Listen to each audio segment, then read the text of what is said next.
다 같이 찬송가 268장, 새 찬송가 505장을 부르겠습니다.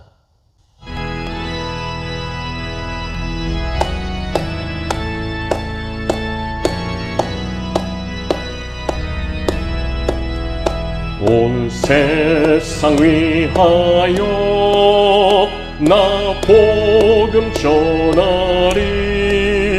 만 백성 모두 나와서 주 말씀 들어라. 죄 중에 빠져서 애매는 자들아, 주님의 음성 곧 듣고 너 구원받아라. 전하고 기도해 매일 증인 되리라. 세상 모든 사람들 듣고 그 사랑 알도록 온 세상 위하여 이 복음 전하리. 저 죄인 회개하고서 주 예수 믿어라. 이 세상 구하려 주 돌아가신 것 나 증거하지 않으면 그 사랑 모르리. 전하고 기도해 매일 증인 되리라.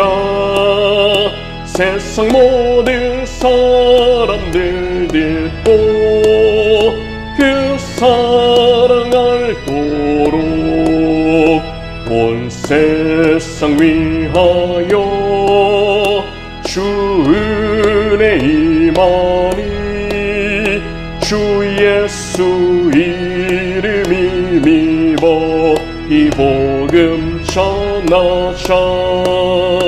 먼 곳에 나가서 전하지 못해도 나 어느 곳에 있든지 늘 기도 힘쓰리.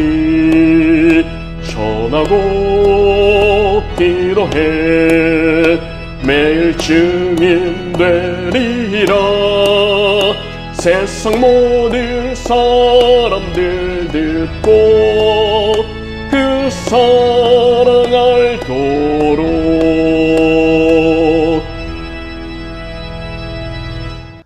할렐루야. 하나님의 은혜로 저는 아주 건강합니다. 저는 지난 토요일 밤부터 코로나 증상이 있었고, 다음 날인 주일에 확진 판정을 받았습니다. 그리고 사흘째 되는 날인 오늘은 열이 많이 내려가서 이제는 거동을 하는 데에 불편함이 없습니다. 하나님께서 오늘 설교 영상을 녹화할 수 있도록 각별하게 은혜를 베풀어 주신 것인 줄로 믿습니다.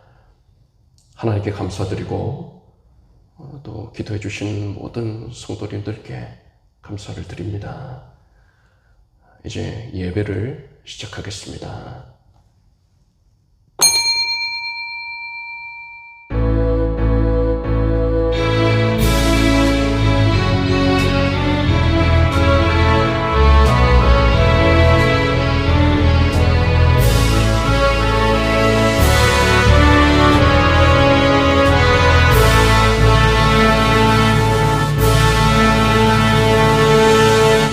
여호와의 말씀에 내 생각은 너희 생각과 다르며 내 길은 너희 길과 달라서 하늘이 땅보다 높음같이 내 길은 너희 길보다 높으며 내 생각은 너희 생각보다 높으니라. 비와 눈이 하늘에서 내려서는 다시 그리로 가지 않고 토지를 적시어서 싹이 나게 하며 열매가 맺게 하여 파종하는 자에게 종자를 주며 먹는 자에게 양식을 줌과 같이 내 입에서 나가는 말도 헛되이 내게로 돌아오지 아니하고 나의 뜻을 이루며 나의 명하여 보낸 일에 형통하리라.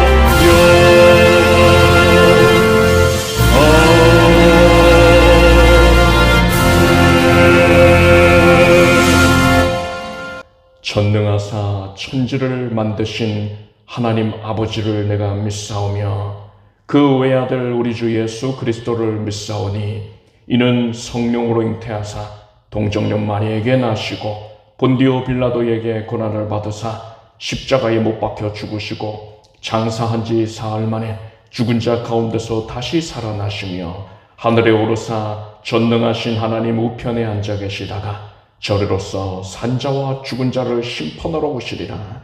성령을 믿사오며 거룩한 공회와 성도가 서로 교통하는 것과 죄를 사여 주시는 것과 몸이 다시 사는 것과 영원히 사는 것을 믿사옵나이다. 아멘. 찬송가 402장, 새 찬송가 360장을 부르겠습니다.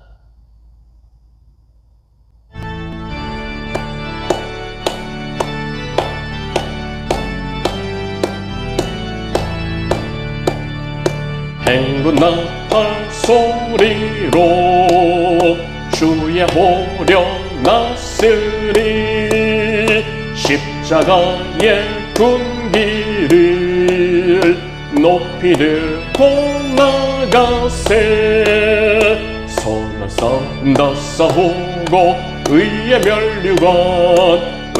멸류관 받았으리라 선한 싸움 다 싸우고 의의 멸류관 예루살렘 성에서 멸류관 받으리 저 요단 강 건너 우리 싸움 마치는 날 의의 멸류관 예루살렘 성에서 악한 마귀 권세를 모두 깨쳐버리고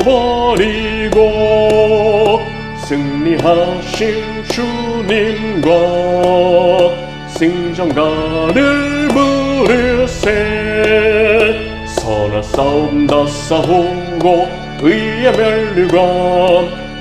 멸류관 받았으리라 선한 싸움 다 싸우고 의의 멸류관 예루살렘 성에서 멸류관 받으리 저 요단 강 건너 우리 싸움 마치는 날 의의 멸류관 예루살렘 성에서 달려갈 길 다 가고 싸움 모두 마친 후 주와 함께 기쁨을 용사들아 누리세 선한 싸움 다 싸우고 의의 멸류관 받았으리라 선한 싸움 다 싸우고 의의 멸류관 예루살렘 성에서 멸류관 받으리 저 요단 강 건너 우리 싸움 마치는 날 주의 면류관 예루살렘 성에서.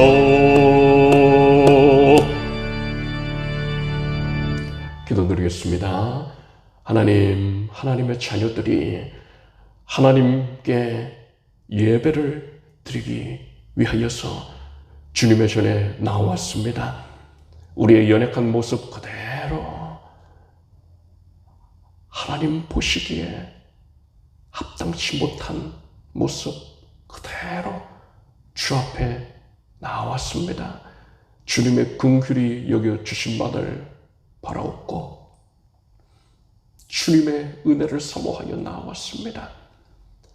하나님께서 이제 예수 그리스도의 보배로운 피로써 주의 자녀들의 심령을 뒤덮어 주시옵소서.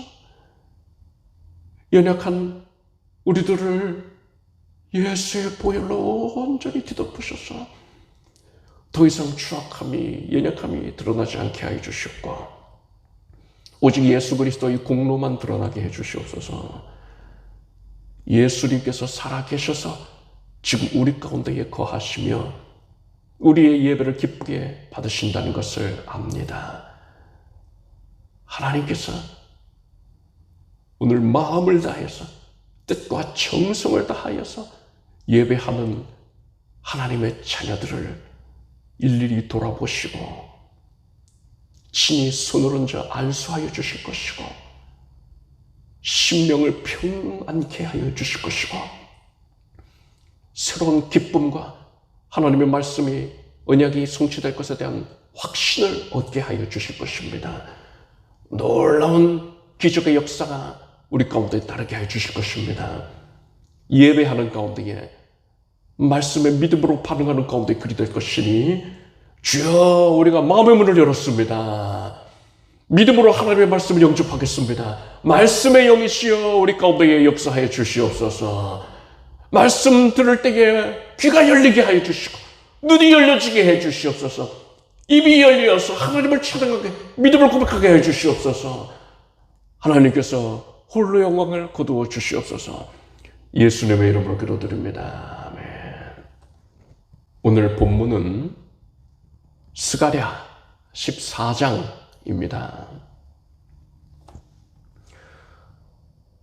요 근래에 들어서 우리는 마지막 때에 있을 일들에 대해 자세하게 상고하고 있습니다. 이 마지막 때에 있을 일들에 대해서는 이단들이 온갖 그릇된 주장을 하고 있기 때문에 우리는 반드시 이것에 대하여서 성경적인 명확한 지식을 갖고 있어야만 합니다. 그래서 저는 여러분들께 이 마지막 때에 있을 일들에 대해서 성경의 범위 내에서 최대한 구체적으로 알려드려야 한다고 생각하고 있습니다.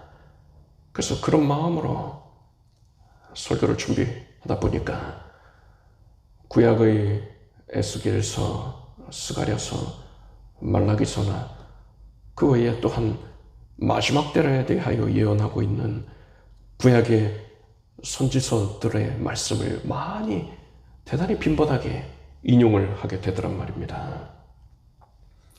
그런데 이 선지서의 내용들은요, 신약의 일반적인 내용들과는 다르게 이해하기가 상당히 어렵습니다. 그렇게 이해하기 어려운 내용인데 제가 그런 구절들을 그저 잠깐만 인용을 하면서 언급만 하고 지나가는 것은 이것은 적절하지가 아니하다라고 판단이 되었습니다. 현재의 이 강해 진도대로라면 우리는 누가복음을 마치면 사도행전을 할 것이고 그 후에는 요한계시록을 할 것입니다. 요한계시록을 한 다음에는 신약의 서신서를 다룰 것인지 아니면 구약의 창세기부터 할 것인지에 대해서는 아직은 결정을 하지 않았어요. 그렇지만 확실한 것은 구약의 선지서는 다루지를 않는다는 겁니다.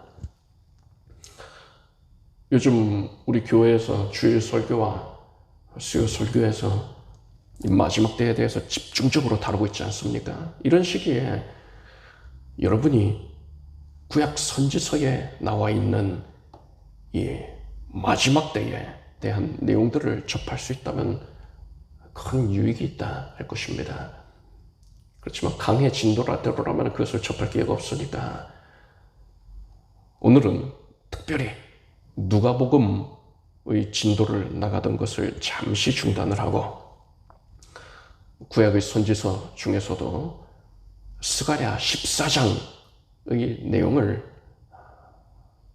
특별히 강해를 하도록 하겠습니다. 스가랴서에 나오는 예언들 중에서 많은 부분이 종말에 집중이 되어 있습니다. 그런 스가랴서 중에서도 스가랴 14장은 종말 예언의 정점에 있다라고 할 수 있습니다. 오늘은 이 스가랴 14장을 중심으로 하여서 종말에 있을 사건들에 대한 전반적인 내용을 폭넓게 또 깊이 있게 살펴보도록 하겠습니다. 스가랴 14장 1절에서부터 5절까지를 제가 읽어드리겠습니다. 여호와의 날이 이르리라. 그날에 내 재물이 약탈되어 너희 중에서 나누이리라. 내가 열국을 모아 예루살렘과 싸우게 하리니 성읍이 함락되며 가옥이 약탈되며 부녀가 욕을 보며 성읍 백성의 절반이나 사로잡혀 가려니와 남은 백성은 성읍에서 끊쳐지지 아니하리라. 그때 여호와께서 나가사 그 열국을 치시되 이왕 전쟁날에 싸운 것 같이 하시리라. 그날에 그 이팔이 예루살렘 앞 곧 동편 감람산에 서실 것이요 감람산은 그 한가운데가 동서로 갈라져 매우 큰 골짜기가 되어서 산 절반은 북으로 절반은 남으로 옮기고 그 산 골짜기는 아셀까지 미칠지라. 너희가 그의 산 골짜기로 도망하되 유다왕 우시야 때에 지진을 피하여 도망하던 것 같이 하리라. 나의 하나님 여호와께서 임하실 것이요 모든 거룩한 자가 주와 함께 하리라. 본문 말씀에서 하나님의 백성들이 재물이 약탈되고 사방으로 에워싸여서 공격을 받을 것이며 고통을 당할 것이다 라고 했습니다. 이 예언은 역사적으로 중복되어 성취되었습니다. 스가랴 당시에 이스라엘은 페르시아의 지배를 받고 있었습니다. 그런데 훗날 헬라의 알렉산더가 이 페르시아를 멸망시켰습니다. 알렉산더는 후계자가 없이 죽었어요. 그래서 그의 부하 장수들에 의해서 제국이 4개로 나뉘었는데 그 중에 하나가 셀류쿠스 왕조입니다. 이 셀류쿠스 왕국은 이스라엘을 약탈하고 유린했습니다. 심지어 이 셀류쿠스 왕조의 안티오쿠스 에피파네스는 적그리스도를 예표하는 인물이었습니다. 그리고 이스라엘이 드디어 이 셀류쿠스의 압제로부터 벗어나는가 했는데 이제는 로마의 속국이 되었습니다. 유대인들은 그런 로마의 압제에 저항하였고 로마 제국은 주후 70년에 예루살렘을 멸망시켜버렸습니다. 오늘 본문의 이 내용은 이렇게 성취가 된 거예요. 그런데 이것은 어디까지나 그림자에 불과한 것이었습니다. 이 예언이 가리키고 있는 실체는 신약의 교회가 마귀의 세력에 의하여서 핍박을 당하는 것이었어요. 초대교회 시절에 교회는 로마 제국에 의해서 큰 박해를 받았습니다. 로마의 네로 황제는 기독교인들이 로마 신행에 불을 질렀다는 이 누명을 씌워서 기독교인들을 온갖 잔인한 방법으로 처형했습니다. 기독교가 로마로부터 공인이 되고 또 국교가 된 이후에는 초대교회 시절만큼의 박해는 없었습니다. 그런데 오늘 본문에서 여호와의 날이 이르리라고 하고는 그날의 고통을 겪게 될 것이라고 했습니다. 성경에서 여호와의 날은 궁극적으로 심판의 날, 그러니까 재림의 날을 의미합니다. 따라서 마지막 때의 교회는 마귀에 의해서 핍박을 받게 된다는 겁니다. 본문의 내용처럼 교회는 마귀 세력들에게 재물을 빼앗기게 될 것이고 세상과 큰 싸움을 하게 될 것이고 백성의 절반이 사로잡혀 간다고 했으니까 이것은 절반 이상의 성도들이 교회를 떠나게 될 것을 의미한다 할 수 있습니다. 예전 같았으면은 아니 성도의 절반이 교회를 떠나다니 그런 일이 있겠느냐, 일반적인 교회들에게 그런 일이 있겠느냐 이렇게 생각할 것입니다. 그런데 여러분, 코로나 사태로 인해서 절반 이상의 성도들이 교회를 떠나지 않았습니까? 우리는 우리가 당면한 현실 앞에서 이 예언이 성취되는 것을 똑똑히 목격하고 있는 것입니다. 이 예언이 성취되는 것을 보면서 우리는 심히 두려운 마음을 가질 수밖에 없는 것입니다. 그런데 2절을 보니까 남은 백성은 성읍에서 끊쳐지지 아니하리라 했습니다. 하나님께서 마지막 때에 교회에 고난을 허락하시는 이유가 여기에 나와 있습니다. 바로 남은 백성을 추리기 위함이라는 겁니다. 곡식을 추수하고 그것을 키질을 합니다. 키질을 왜 합니까? 쭉정이는 다 날아가 버리게 하는 거지요. 그리고 알곡은 키의 안쪽에 남아있게 해서 그것만 창고에 거두기 위함입니다. 하나님께서는 예수님의 재림에 앞서서 정결한 신부, 즉 알곡 성도들을 추리시는 것입니다. 이 과정을 통해서 쭉정이는 교회를 떠나게 되는 거예요. 알곡만 교회에 남게 하시는 겁니다. 그리고 오직 이들만이 예수님이 재림하실 때에 휴거가 되어서 공중으로 들려 올라가게 된다는 것입니다. 이러한 하나님의 섭리를 알고 있다면 한때 세상이 교회를 향해서 코로나의 원상이다 하고 또 공공의적으로 몰아가면서 비난하던 그 모습, 이것이 참으로 예사롭지 않게 느껴집니다. 가룟 유다가 예수님께로부터 네 하는 일을 속히 하라 이 말씀을 듣고는 예수님을 파는 일을 신속하게 진행하지 않았습니까? 그것처럼 오늘날에는 마귀가 마지막이 가까웠다는 것을 알고는 성도들이 휴거되지 못하도록 교회를 회방하고 핍박하는 그런 역할을 최선을 다해서 감당을 하고 있는 것입니다. 여러분은 우리가 겪고 있는 지금의 이러한 상황이 하나님께서 알곡과 쭉정이를 추려내시는 과정이라는 것을 아시기를 바랍니다.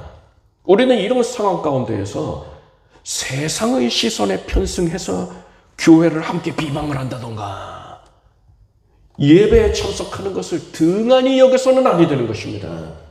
그것은 알곡 성도가 보일 모습이 아닌 것입니다. 여러분 모두는 마귀와 이 세상이 아무리 극심하게 교회를 핍박한다 하더라도 조금도 요동하지 말고 오직 예수 그리스도 안에 교회 안에 거하며 남은 백성이 되기를 바랍니다. 예수님의 재림은 7년을 간격으로 2차례에 걸쳐서 이루어질 것입니다. 첫 번째 재림은 공중재림입니다. 예수님께서 공중에 오셔서 성도들을 데려가심으로써 성도는 휴거되는 것입니다. 공중재림 직후에 7년 환란이 시작이 되는데 정치 지도자인 적그리스도가 등장해서 전 세계를 다스릴 것입니다. 그리고 7년 환란이 종료되는 시점에 이 땅에는 아마겟돈 전쟁이 있을 것입니다. 계시록을 보면 이 전쟁 이전에, 그러니까는 7년 환란 기간 중에도 큰 전쟁이 있을 것이라 했습니다. 이 전쟁을 위해서 동원된 병사의 수만 2만만이다. 그러니까 2억 명이다 라고 했어요. 아마겟돈 전쟁 전에 있는 이 전쟁을 위해서도 2억 명이 동원이 되었는데, 아마겟돈 전쟁은 이 전쟁을 능가하는 인류 최대의 전쟁이 될 것입니다. 따라서 아마겟돈 전쟁에는 2억 명이 훨씬 넘는 병사들이 총동원이 될 것이다 라는 걸 우리는 알 수 있습니다. 아마겟돈 전쟁은 적그리스도와 적그리스도를 대적하는 동방에서부터 온 군대 간의 싸움입니다. 이 사람들이 적그리스도를 대적한다라고 해서 이 사람들이 하나님의 편에 서 있는 것은 아닙니다. 그저 적그리스도와 정치적인 입장이 다르기 때문에 싸우는 거예요. 이스라엘의 무기또에서 이 전쟁이 있을 것인데, 전쟁이 절정에 달했을 때에 예수님께서 지상에 재림하실 것입니다. 예수님께서는 이때에는 두 발을 땅에 디디실 거예요. 이게 바로 지상 재림입니다. 스가랴 14장 4절 5절에 그날에 그 이팔이 예루살렘 앞 곧 동편 감람산에 서실 것이요 감람산은 그 한가운데가 동서로 갈라져 매우 큰 골짜기가 되어서 산 절반은 북으로 절반은 남으로 옮기고 그 산 골짜기는 아셀까지 미칠지라 했습니다. 예수님이 감람산에 내려오셔서 두 발을 디디실 것인데, 그 순간에 감람산이 동서로 갈라져서 큰 골짜기를 이룰 것이라 했어요. 감람산은 예루살렘의 동편에 위치해 있는 산입니다. 예수님께서 이곳의 겟세마네 동산에서 기도를 하셨고, 또한 이곳에서 승천하셨습니다. 중동 지역에서 석유를 채취하는 한 석유 회사가 석유 탐사를 위해서 감람산에 대한 지질 조사를 실시한 적이 있습니다. 그리고 그 결과가 어떠했느냐? 감람산은 동서로 뻗어 있는 대규모의 지진 단층이 중심부를 지나고 있다는 사실을 확인했어요. 하나님께서는 예수님이 지상에 재림하셨을 때에 감람산이 동서로 갈라지게 하시기 위해서 오래전부터 이 감람산을 단층 구조로 예비해 놓으셨던 것입니다. 여러분은 우리가 살펴보고 있는 이 예언의 말씀이 하나도 빠짐없이 반드시 완벽하고 철저하게 성취될 것임을 믿으시기를 바랍니다. 오늘 본문에서 하나님의 백성이 고난받는다는 예언의 실체는 오늘날의 교회들이 고통당하는 것을 의미한다고 했지요. 그런데 그 실체가 한 가지 더 있습니다. 그것이 무엇이냐? 바로 7년 환란을 통과하는 성도들이 겪게 될 고통입니다. 즉 오늘 본문에서 남은 백성은 앞서 말씀드렸던 것처럼 알곡 성도를 의미하기도 하지만 동시에 쭉정이로 구별이 되어서 휴거되지 못하고 7년 환난을 겪으면서 비로소 뒤늦게 믿음을 갖게 된 성도들, 그들을 의미한다 라고 볼 수 있는 것입니다. 이 사람들은 그동안 주일에 예배 드리는 것을 그저 교양 생활을 하는 것쯤으로 여기는 자들이었습니다. 그런데 예수님의 공중재림 사건이 있고 나서 신실한 성도들은 다 사라졌단 말입니다. 교회에 가보면 자신을 비롯해서 그저 취미생활로 교회를 다니던 사람들만 남겨져 있었어요. 주일마다 아내가 교회에 가자고 재촉을 하고, 여보 세상에 빠져있지 말고 예수님을 잘 믿으세요 이렇게 말할 때마다 그것을 잔소리로 여기고 나무라곤 했단 말입니다. 근데 그러던 아내가 사라졌어요. 이때에 이들이 얼마나 큰 충격을 받겠습니까? 이들 중에는 그제서야 애통해하고 회개하며 예수님을 진심으로 구세주로 영접하는 자들이 수없이 많이 생겨날 것입니다.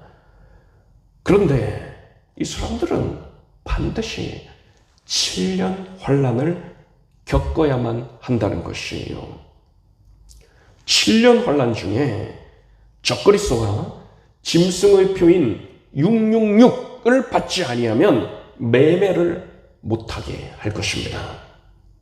그런데 이 표는 적그리스도를 경배한 자만이 받을 수가 있습니다. 따라서 이 표를 받은 자는 우상을 숭배하는 자인 것이고 반드시 지옥에 떨어지게 되는 것입니다.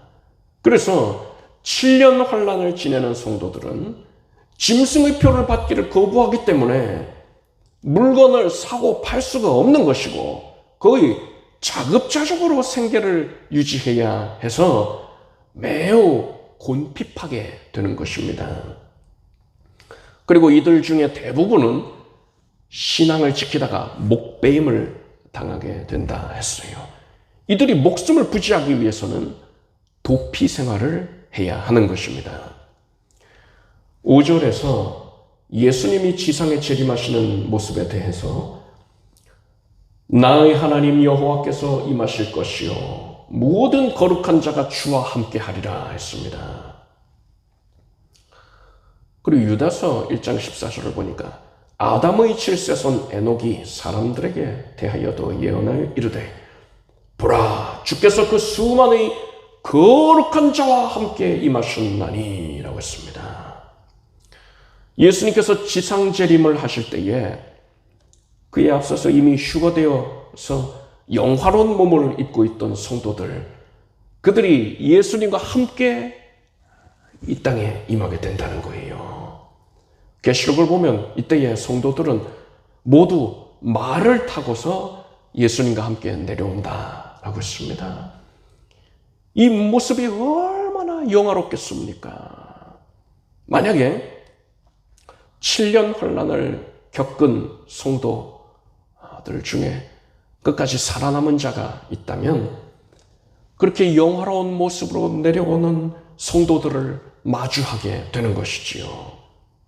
여러분, 말 타고 내려오는 성도들 그리고 7년 환난을 통과한 성도들 모두 다 대속의 은혜에 대한 믿음을 가지고 있습니다. 동일한 믿음이에요. 그런데 말 타고 내려오는 성도들만이 지극히 영화롭단 말입니다. 지금 이 땅에 거한 자들은 그런 영광을 못 입었잖아요. 무엇이 이런 차이를 만든 겁니까? 바로 언제 믿음을 가졌느냐가 중요한 겁니다.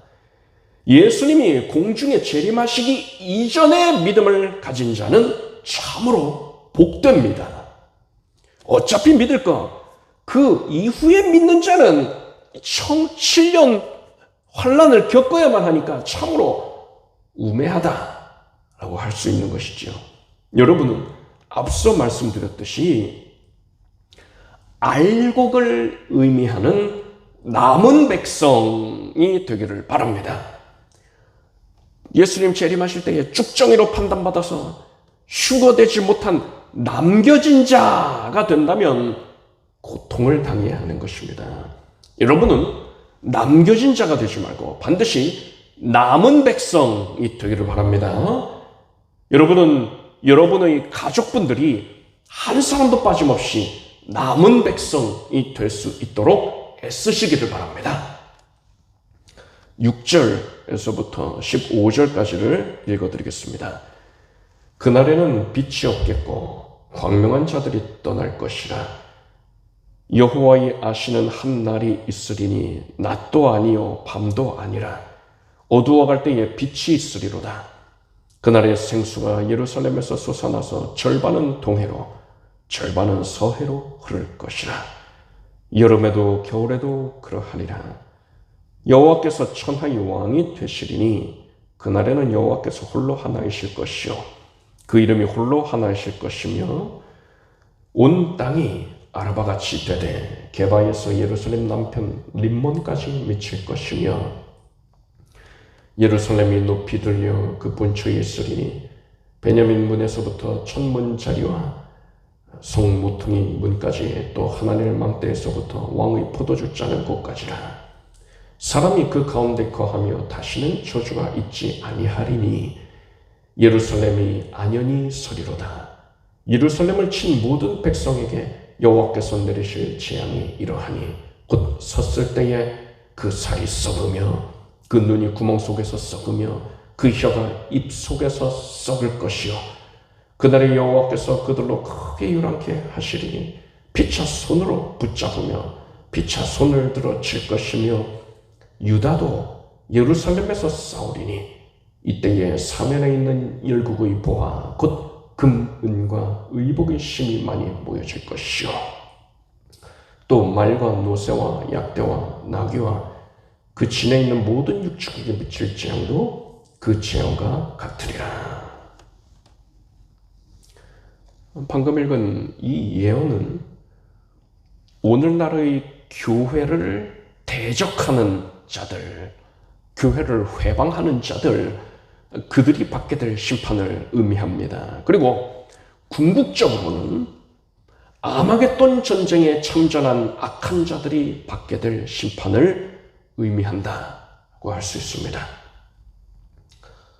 먼저 이 아마겟돈 전쟁을 중심으로 해석을 하자면 예수님께서 지상에 재림하시면서 입에서 나온 말씀의 검으로 아마겟돈 전쟁에 모인 자들을 죽이실 겁니다. 그들은 순식간에 죽기 때문에 선체로 죽어서 시체가 썩고 눈이 구멍 속에서 썩고 혀가 입 속에서 썩게 될 것입니다. 시체가 너무 많아서 그것을 다 치우는 게 불가능한 상황이 되는 겁니다. 계시록 19장 17절과 18절을 보니까 또 내가 보니 한 천사가 해에 서서 공중에 나는 모든 새를 향하여 큰 음성으로 외쳐 가로되 와서 하나님의 큰 잔치에 모여 왕들의 고기와 장군들의 고기와 장사들의 고기와 말들과 그 탄 자들의 고기와 자유한 자들이나 종들이나 물은 데서하고 모든 자의 고기를 먹으라 하더라 했습니다. 시체를 못 치울 정도가 되니까 새들이 와서 시체를 배불리 먹게 된다는 겁니다. 하나님께서는 이 아마겟돈 전쟁에 모인 자들, 이들이 피차 손을 들어 치게 한다고 하셨어요. 서로를 미워해서 싸우게 할 것이라는 겁니다. 앞서 아마겟돈 전쟁은 동방의 큰 군대와 적그리스도의 군대가 격돌하는 것이라고 말씀을 드렸습니다.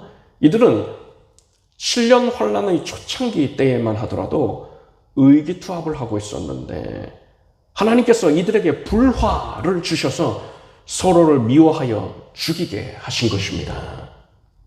그런데 14절을 보니까 유다도 예루살렘에서 싸우리니 이때에 사면에 있는 열국의 보화 곧 금, 은과 의복이 심히 많이 모여질 것이요 라고 했습니다. 여기서 유다는 유대인들을 의미한다 할 수 있을 것입니다. 또 넓은 의미에서는 성도들, 예수님을 7년 환란 중에 예수님을 믿게 된 성도들, 7년 환란의 마지막까지 생존하게 된 끝까지 도피에 성공한 그런 성도들을 의미한다라고도 할 수 있을 것입니다. 여하간 그들이 예루살렘에 모여 있는데 아마겟돈 전쟁 중에 악한 군대들과 맞서 싸우게 된다는 거예요. 그러니까 적그리스도의 군대, 동방에서 온 군대, 이들이 악한 군대 아닙니까? 이들에게 맞서서 남아있는 유대인들 혹은 성도들이 예루살렘을 최후의 보루로 하여서 그들에게 맞서 싸우게 된다는 겁니다. 그러니까 적그리스도와 동방의 군사들이 서로 싸우고 또한 이들과 예루살렘에 있는 유다, 그러니까 유대인이라거나 성도들이 그들과 또한 맞서 싸우게 된다는 것이죠. 큰 혼전이 있게 된다는 겁니다. 생각해 보십시오. 예루살렘에 모여있는 유다 혹은 성도들, 이들의 수가 그리 많지 않을 겁니다. 동방에서 온 군대나 적그리스도의 군대와 비교하자면 싸울 수 있는 사람의 수가 압도적으로 적을 거예요. 무기도 변변치가 않을 겁니다. 그럼에도 불구하고 이들은 담대하게 악한 군대에 맞서 싸운다는 거예요. 이들은 악한 군대와의 싸움에서 열세에 몰리게 될 것이고 전멸당하기 일보 직전의 상황에까지 몰리게 될 수도 있습니다. 그런데 바로 그때에 예수님께서 지상에 재림하셔서 악한 자들을 다 진멸하시는 것입니다. 정확히 말하자면 짐승의 표를 받은 모든 자들이 바로 이때에 죽임을 당하는 겁니다. 앞서 말씀드렸듯이 이 예언은 오늘날의 교회에도 적용을 할 수 있습니다. 교회를 회방하고 비난하고 핍박하는 악한 자들을 하나님께서 반드시 심판하실 것입니다. 그런데 우리는 하나님이 심판하실 것이니까 손 놓고 그냥 기다리자 하고 팔짱 끼고 기다리면 되는 게 아니에요.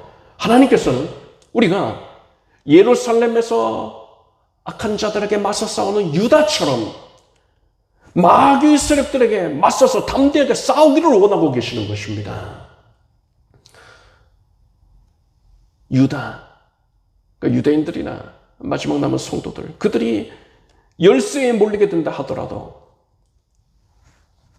그런데도 끝까지 싸웠다 하지 않았습니까? 바로 그때에 예수님께서 재림하시면서 악한 자들을 모두 멸절시키셨다 하지 않았습니까? 여러분, 궁극적인 승리는 우리의 손으로, 사람의 손으로 이루어내는 게 아닙니다. 오직 예수님의 능력으로 말미암는 것입니다. 우리는 그저 하나님을 의지해서 믿음으로 담대하게 마귀의 세력에 맞서 싸우면 되는 것입니다. 하나님께서 승리를 안겨주시는 것입니다. 그럴 때에 우리는 14절의 내용과 같이 사면 열국의 보화와 금, 은과 의복의 힘이 많은 것들, 그러니까 전리품을 얻게 되는 것입니다. 하나님께서는 오늘날 우리들이 마귀와의 싸움에서 순한 양이 될 것이 아니라 야성을 가진 사자가 되어서 마귀를 대적하여 맞서 싸우라 명하고 계시는 것입니다. 이김은 여호와께 있다 했습니다. 예수님께서 이미 세상을 이기셨어요. 따라서 우리는 그저 이 싸움에 참전해서 최선을 다하여 싸우기만 하면 되는 것입니다. 우리가 예배할 때에, 기도할 때에, 찬양할 때에 마귀의 진이 무너질 것입니다. 여러분은 지금 마귀와 치열하게 맞서 싸우고 있다는 사실을 깨닫고 신앙생활에 더욱더 정진하시기를 바랍니다. 16절에서 21절까지를 읽어드리겠습니다. 예루살렘을 치러왔던 열국 중에 남은 자가 해마다 올라와서 그 왕 만군의 여호와께 숭배하며 초막절을 지킬 것이라. 천한 만국 중에 그 왕 만군의 여호와께 숭배하러 예루살렘에 올라오지 아니하는 자에게는 비를 내리지 아니하실 것인즉, 만일 애굽 족속이 올라오지 아니할 때에는 창이람이 있지 아니하리니 여호와께서 초막절을 지키러 올라오지 아니하는 열국 사람을 치시는 재앙을 그에게 내리실 것이라. 애굽 사람이나 열국 사람이나 초막절을 지키러 올라오지 아니하는 자의 받을 벌이 이러하니라. 그날에는 말 방울레까지 여호와께 성결이라 기록될 것이라. 여호와의 전에 모든 솥이 제단 앞 주발과 다름이 없을 것이니 예루살렘과 유다의 모든 솥이 만군의 여호와의 성물이 될 것인즉, 제사 드리는 자가 와서 이 솥을 취하여 그 가운데 고기를 삶으리라. 그날에는 만군의 여호와의 전에 가난한 사람이 다시 있지 아니하리라. 7년 환란의 마귀의 진영에서는 마귀와 적그리스도, 거짓 선지자가 부각되어서 활동을 합니다. 적그리스도는 정치 지도자이고 거짓 선지자는 종교 지도자로서 이 종교 연합체의 수장이다라고 볼 수 있을 것입니다. 이들 마귀와 적그리스도와 거짓 선지자는 흡사 삼위일체와 방불을 하도록 긴밀하게 연합이 되어서 활동을 할 것입니다. 그런데 예수님께서 지상에 재림하셔서 마귀를 붙잡아서 바닥이 없는 감옥인 무저갱에 가두십니다. 그리고 적그리스도와 거짓 선지자를 붙잡아서 불못에 던지실 거예요. 이 시점에 불못이 처음으로 열리는 겁니다. 이 당시만 해도 불신자의 영혼은 음부라는 지옥에서 불 가운데에 고통을 당하고 있는 겁니다. 그리고 이 땅에는 1000년 동안 평화의 때가 도래야 합니다. 짐승의 표를 받은 자는 이미 지상재림 때에 죽임을 당해서 음부에 들어가 있지 않겠습니까? 그러니까 지옥에 들어가 있는 거죠. 7년 환란 중에 예수님을 영접한 성도들은 목배임을 당하였거나 아니면 도피에 성공을 해서 목숨을 부지했을 것인데, 이들은 앞서 휴거된 성도들과 마찬가지로 영화롭게 됩니다. 그렇게 모든 성도들은 이 시점에 다 부활의 몸을 입은 채로 하나님의 도성과 성 밖의 진에 거하고 있습니다. 그런데 이 땅에는 누가 살고 있느냐? 예수님이 지상 재림하실 때에 짐승의 표를 받은 자를 다 죽이신다 하지 않았습니까? 그런데 그리고 또 예수님을 믿은 자들은 또 영화로운 몸을 입게 된다 하지 않았습니까? 그런데 여기 어디에도 속하지 않는 자들이 있는 거예요. 짐승의 표를 받지 아니하였지만 예수님을 믿지 않는 자들이 있는 겁니다. 이 사람들은 아마도 자급자족이 가능한 자들이었을 것으로 보입니다. 그리고 적그리스도가 굳이 관심을 갖지 않아도 될 정도로 소규모의 고립된 생활을 하는 자들로 추측이 됩니다. 아마 어디 아마존 열대 밀림의 원주민들이라든가 그런 사람들이 아닐까 싶어요. 이들이 예수님을 믿지 아니했다면 이들은 부활의 몸을 입지는 못합니다. 그러니까 이 사람들은 천년 왕국이 시작이 되었는데도 우리와 다를 바 없는 사람인 거예요. 이 시점에 성도는 부활의 몸을 입었다 했습니다. 도성과 진에 거하고 있다 했지요. 그런데 이들은 수한이 다하면, 육신의 생명이 다하면 죽기도 합니다. 이들은 하나님의 도성 밖에서 지내면서 이 1000년이라는 세월 동안 크게 번성하게 됩니다. 이 시기를 천년왕국이라고 부르는 거예요. 그런데 이 시기에는 마귀가 없어요. 무적행에 들어가 있다 하지 않았습니까? 그래서 미혹하지 않는단 말입니다. 그래서 이렇게 번성한 사람들, 이들이 다 예수님 찬양합니다, 하나님 사랑해요, 이렇게 다들 외치면서 하나님을 경배하고 있는데 이들이 진실로 예수님을 믿는지를 확인할 수가 없어요.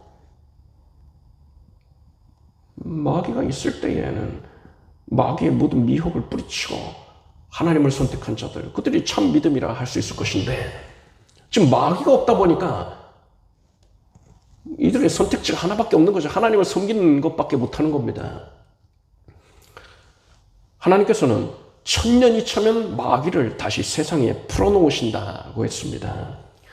성경에는 그 이유가 명확하게 나와 있질 않아요. 그렇지만 아마도 사람들의 신앙, 그러니까 성도가 아닙니다. 성도는 부활의 몸을 입은 영화로운 존재들이에요, 지금 시점에는. 그런데 성도를 제외한 일반 사람들, 천년 동안 번성하게 된 사람들, 이 사람들이 가지고 있는 신앙을 시험하기 위해서 마귀를 천년 만에 풀어놓으시는 게 아니겠느냐라고 추측이 됩니다. 천년 만에 마귀가 풀려나오니까 수많은 사람들이 미혹이 되어서 하나님을 대적하게 됩니다. 성경은 이것을 가리켜서 곡과 마곡의 전쟁이라고 부르고 있습니다. 하나님께서는 이렇게 마귀에게 미혹돼서 하나님을 대적하는 자들에게 하늘에서 불을 내리셔서 심판하시고 불심판을 하시는 겁니다. 그리고 마귀도 이때 붙잡혀서 이제는 무적행이 아니라 불못에 던져지게 됩니다. 그리고 최후의 심판이 열려서 모든 불신자들은 음부에서부터 몸을 입고 나옵니다. 이들도 부활을 하는 거예요. 그런데 영화로운 부활이 아니죠.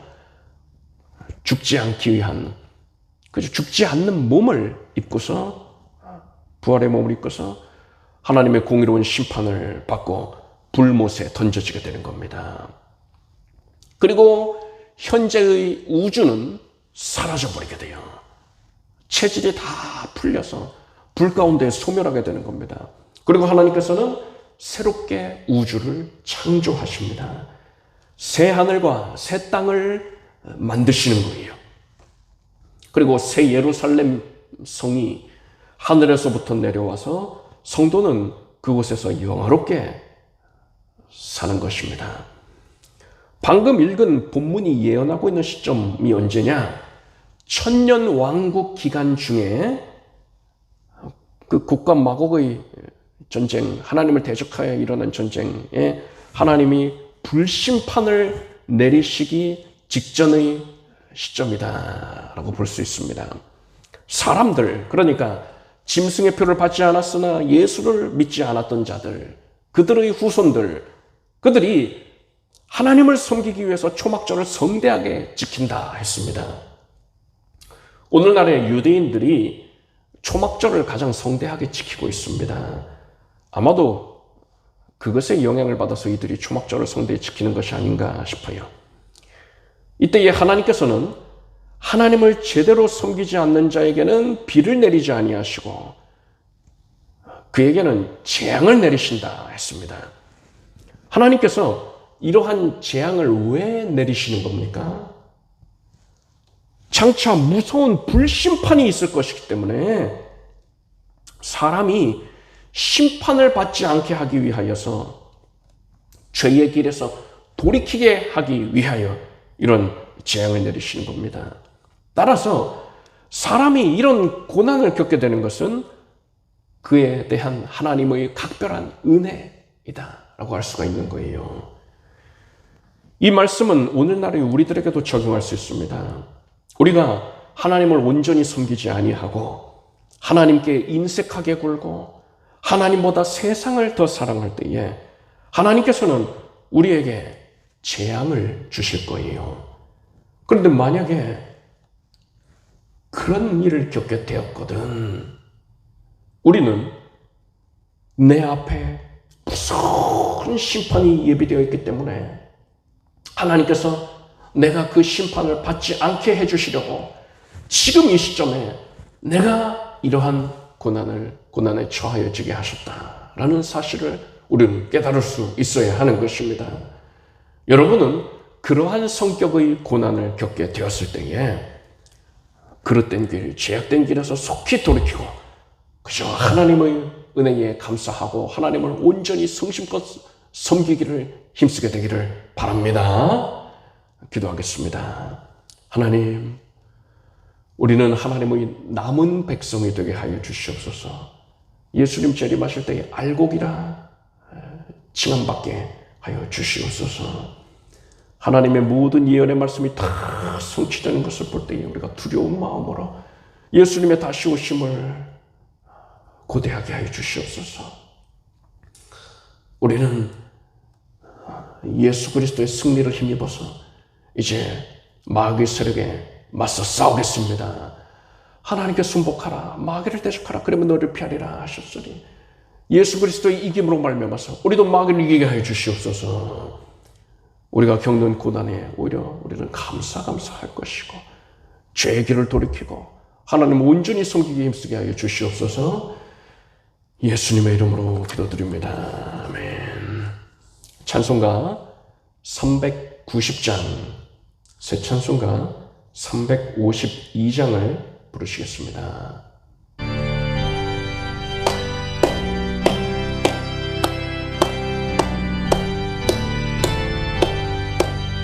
십자가 군병들아 주 위에 일어나 기들고 앞서 나가 굳세게 싸워라.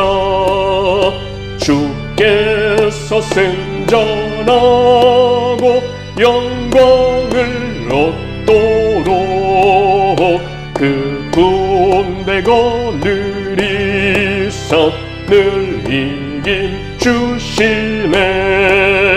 십자가 군병들아 주 위에 일어나 그 나팔 소리 듣고 곧 나가 싸워라. 수 없는 원수 앞에 주 따라갈지니 주 예수 힘을 주사 강하게 하시네. 십자가 군병들아 주 위에 일어나 내 힘이 부족하니 주 본능 믿어라. 복음의 갑주 입고 늘 기도하면서 너 맡은 자리에서 충성을 다하라. 십자가 군병들아 주 위에 일어나 이날에 접전하고 곧 해가 부르리. 승천한 군사들은 영생을 얻으며 영광의 주와 함께 왕노릇 하리라. 말씀을 생각하면서 함께 소리내 기도하겠습니다. 하나님께서 예수 그리스도께서 이 땅에 다시 오실 날이 심히 임박하였는데 우리가 졸며 자고 있지 아니하였는지, 나태한 신앙에 만족하고 있지 아니하였는지 돌아보게 해주시니 감사드립니다. 예수 그리스도께서 정결한 신부를 찾으시니 주여 우리가 항상 깨어있게 하여 주시옵소서. 예수 그리스도를 사랑하는 마음으로 우리 안에 가득히 매 순간 불타오르게 하여 주시옵고 하나님을 위하는 마음이, 하나님만 바라는 마음이, 의지하는 마음이 가득하게 하여 주시옵소서. 기름 준비한 5 처녀와 같게 하여 주시옵소서. 예수님이 오셨을 때에 우리가 잘하였다고 착하고 충성된 종이라고 그렇게 인정을 받게 하여 주시옵소서. 하나님을 사모하는 마음으로, 하나님만 바라고 간절하게 앙망하는 마음으로 이 세상을 살아가겠습니다. 이 세상이 물들지 아니할 것입니다. 세상의 악함으로 인하여서 우리가 탄식하지도 아니할 것입니다. 하나님의 승리 주심을 깨닫고서 예수 그리스도의 이름으로 말미암아서 담대히 마귀의 모든 세력에 맞서 싸우겠습니다. 성령께서 우리를 충만하게 뒤덮어 주시옵소서. 하나님의 권능을 나타내 보여주셔서 주의 백성들이 승리의 계가를 부르게 하여 주시옵소서. 하나님 안에 거하는 자, 승리가 우리에게 있다는 것을 압니다. 이제 뒤로 물러나지 않겠습니다. 날마다 신앙의 전진만 있게 하여 주시옵소서. 그래서 우리 모두가 남은 백성이 되게 하여 주시옵소서. 남겨진 자가 아니요 남은 백성이 되어서 알곡으로 인정받고서 하나님께 칭찬받게 하여 주시옵소서. 예수님의 이름으로 기도드립니다. 아멘. 모두 자리에서 일어나셔서 가슴에 손 얹으시고 아픈 곳에 손을 얹으시고 간절한 소원을 마음에 품고서 기도하겠습니다. 하나님, 우리에게 생명을 주심을 감사드립니다. 오늘 이 시간 주님을 위하여서 헌신하게 주신 것을 감사합니다. 우리가 마음을 모두어서 오직 주 하나님만 높이기 위하여서 작정된 마음으로, 결단된 마음으로 주께 나오게 해주셨으니 감사드립니다. 오늘 이 예배에 믿음과 정성으로 함께하는 모든 주의 백성들에게 큰 은혜를 내려 주시옵소서.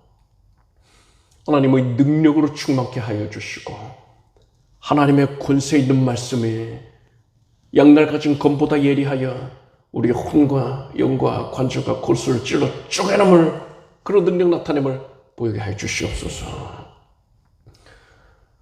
예수 이름으로 명령한다.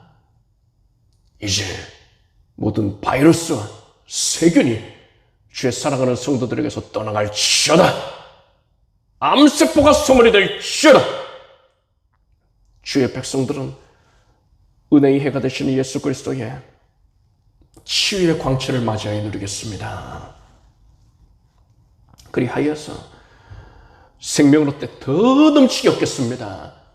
외양간에서 나온 송아지같이 뜀박질을 하게 될 것입니다.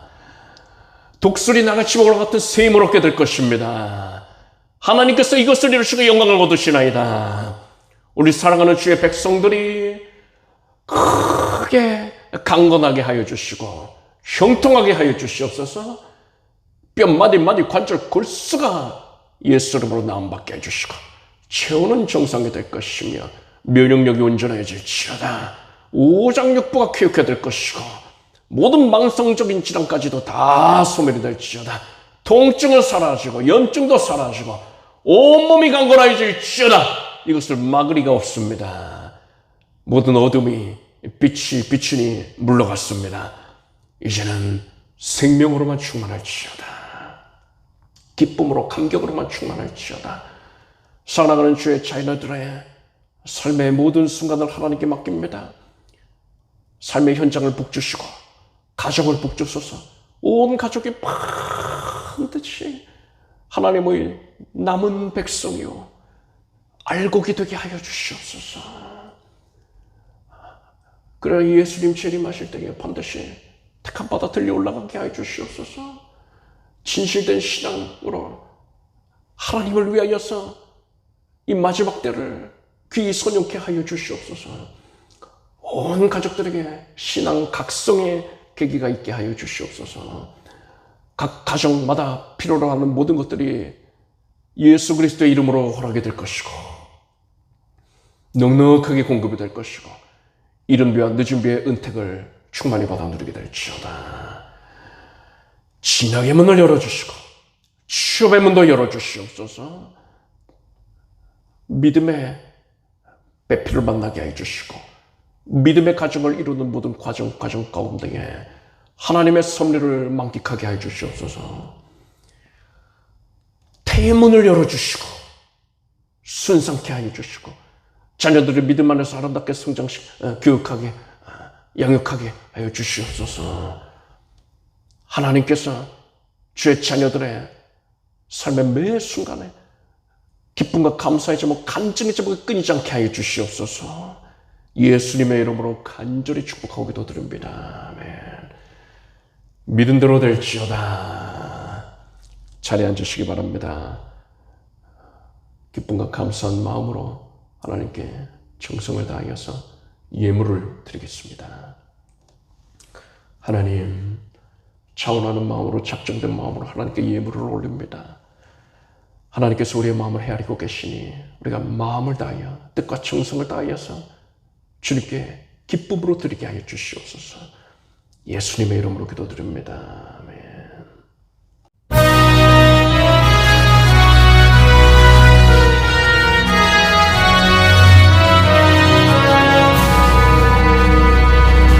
내게 있는 모든 것을 아낌없이 바칠래.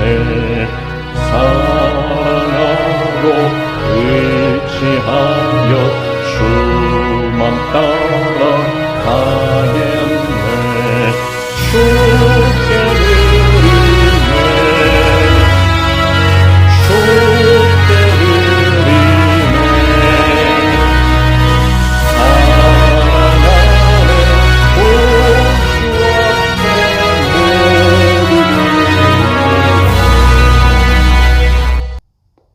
드리신 예물 위해 기도하겠습니다. 하나님께 감사의 마음을 담아서 예물을 올렸습니다. 하나님께서 오늘 수요 예배에 함께한 사랑하는 주의 백성들의 심령에 친히 안수하셔서 위로하시고 평안을 나타내 주시고 깨닫게 하시고 놀라운 응답을 주신 것을 감사드립니다. 하나님의 말씀은 다 성취됩니다. 우리는 응답받았습니다. 놀라운 응답을 받았습니다. 이러한 기쁨 가운데에 앞서서 감사로 영광을 올리나이다. 우리의 믿음대로 이 땅에서 실현이 되기에 앞서서 믿음으로 예물을 올렸나이다. 감사함으로 예물을 올렸나이다. 하나님께서 우리의 믿음을 보시고서 아름답게 여겨 주시옵소서. 믿음대로 이루어 주시옵소서. 우리 성도들의 산업이 풍성하여져서 우리 교회에 맡기신 하나님의 거룩한 사역이 이 마지막 때에 이루어갈 사역이 다 이루어지게 해주시옵소서. 하나님께서 일꾼들을 불러 모아주시고 하나님의 거룩한 사역을 감당하는 데에 조금도 부족함이 없게 하여 주시옵소서. 예수님의 이름으로 간절히 기도드립니다. 아멘. 저의 활동이 다가오는 토요일까지만 제한이 됩니다. 그래서 다가오는 주일에는 정상적으로 강단에 설 수가 있습니다.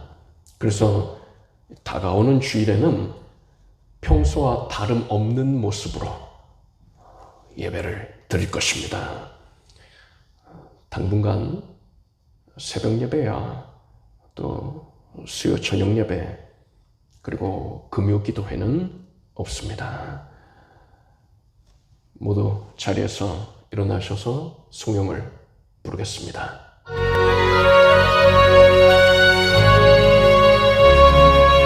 성부 성자 성령께 찬송과 영광 돌려보내세. 애초로 지금까지 또 영원토록 성삼위께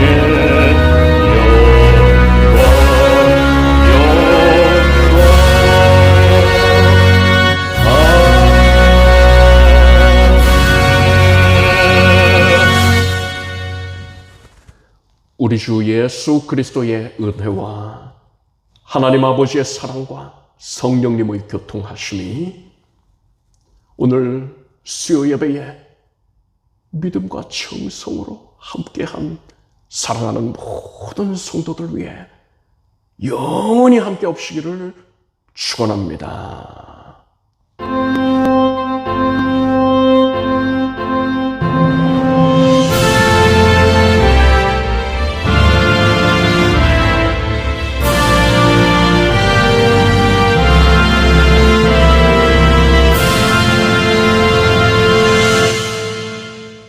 이상으로 수요 예배를 마치겠습니다. 주님의 은혜 가운데 평안히 가시기 바랍니다.